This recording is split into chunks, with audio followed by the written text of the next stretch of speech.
How to feel normal if you're from a different race. If those around you are one race and you come from a different race, you may feel out of place. Perhaps you are living abroad and are immersed in a totally different culture, your family moved to a different city, or you were adopted into a family that is racially different from you. It can be jolting not to see anyone that looks like you, and maybe you feel like no one understands you. Take heart that you are not alone and that many people share your experience. There are things you can do to help you feel more at ease. Method 1: Confronting Negative Experiences. 1. Deal with impostor syndrome. Impostor syndrome occurs when you believe that your abilities are not up to par as those around you. You may believe you received a scholarship or a job offer because of your race, somehow making you less qualified than those around you. You may try to overachieve as a result of feeling not good enough or feel great dissatisfaction or guilt in your studies or profession. You may fear the day the truth comes out and people believe you are a fraud. It's important to recognize that you have value for your own characteristics and achievements. Be aware when feelings of being an imposter come up. Understand the difference between reality and feelings. When feelings come up, use the statement, "Even if I feel undeserving, it doesn't mean I really am." If you feel like an imposter, know that you are not alone. Even some high-achieving individuals suffer from imposter syndrome. Remind yourself that you work hard and deserve the things you have. 2. Remember that racist comments are not about you. Remember that racist comments reflect a problem with the person who holds those beliefs, not you. Experiencing prejudice or discrimination does not automatically make you less valuable or mean there is anything wrong with you. It's important to feel empowered by who you are and not less than other people. If you do experience prejudice or discrimination, take it seriously. Report the prejudice to someone who can help. For example, school bullies might exclude you from participating in a social group due to your race, or they might call you hurtful names. These are both actions that should be reported to a parent, teacher, counselor, or other figure of authority. You do not deserve this treatment, and you don't have to put up with it. 3. Release the stress of being a cultural representative. If you are a minority in a group of people racially different than you, don't feel pressure to represent your race. You may feel like people have negative associations with those in your racial group, and you want to prove them wrong. Remember that you can't change people's judgments, no matter how hard you try. There is great variation within your race, and you cannot represent everyone as one person. Don't allow people to see you as a representative either. Remind people that while stereotypes exist, everyone is unique and not to judge a whole group by one person. 4. Be informed.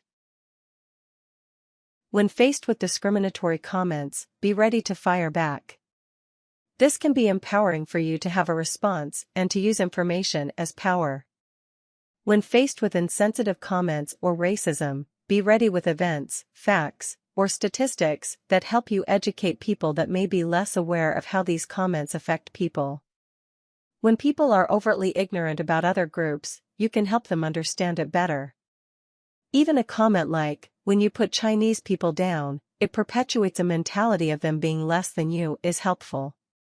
You can also say, "When you say that black people are better at sports, you're essentializing a whole group of people, which isn't fair." You can also use the power of facts in your favor. For example, if someone makes a remark about how immigrants hurt the community, you can reply that immigrants often own small businesses and contribute to the economy. Or, if someone has said that immigrants are criminals, you can tell them that immigrants are much less likely to commit crimes than native-born citizens. 5. Use humor. When experiencing stress related to race, empower yourself to not back down. While some people may fire back, you may take a lighter stance by adding a bit of humor to the situation. Especially if you are within a group of friends and someone says something offensive, say something light and funny, yet still makes a point. Using humor can be a bridge to talk about an uncomfortable topic but in a more approachable way. You can say, "Well, my girlfriend is Indian, and I haven't noticed that with her. Should I call her and ask her if that's true?" Or, "That's a cool joke, can you tell it to my Nigerian friend? Do you think he'd like it?" 6. Find similarities with those around you. It may be easy to see how you differ from those around you, but challenge yourself to see the similarities between yourself and those you feel different from. Remember that underneath all the cultural and physical differences, we share more similarities than differences, because we are all human. As humans, we all feel fear, joy, nervousness, pain, excitement, betrayal, and love. Even when you feel different, remember that despite cultural differences, we have experiential similarities that make us all human. Find activities that you enjoy, and share them with a group. This could be joining a sport team, taking a sewing class, or engaging in any activity that you can enjoy with other people. Method 2: Coping with feeling different. 1. Have a good support network. You are not the only one who feels different.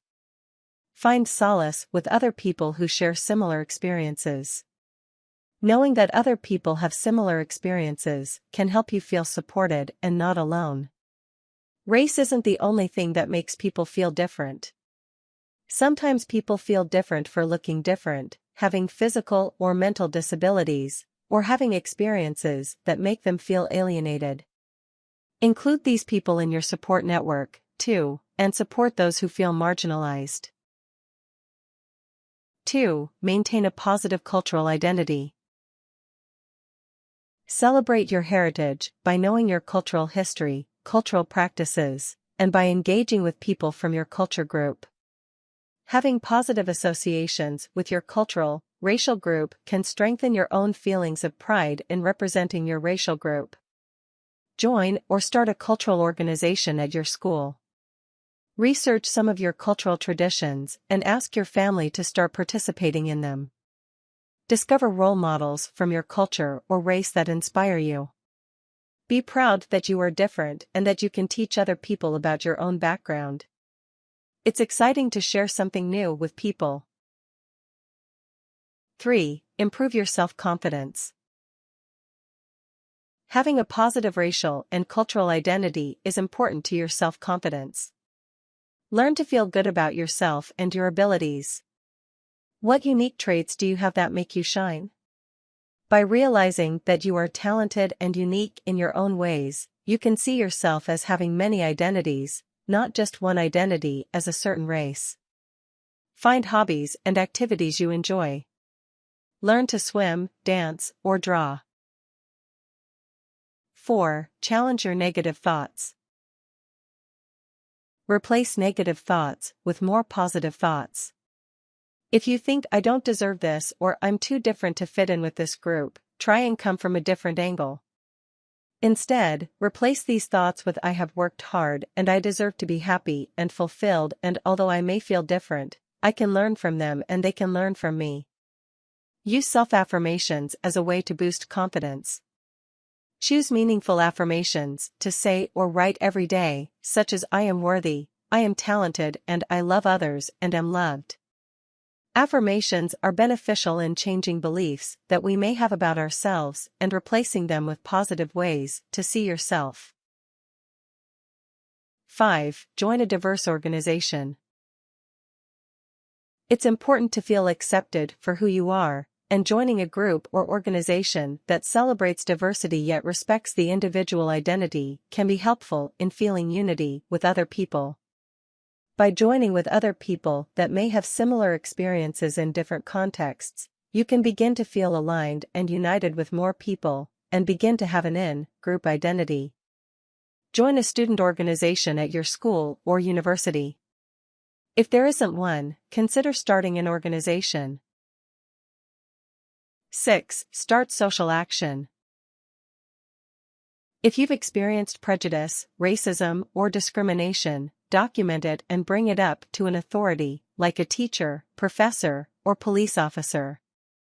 It should not be minimized, and it is not okay to receive that kind of treatment from another human. Start a student organization at your school that supports people experiencing similar feelings as a result of race. If you want things to be different in your community or in your school, collect other people who support the cause and present your case at local town halls, government agencies, and at your school. Remember that you can change things for the better.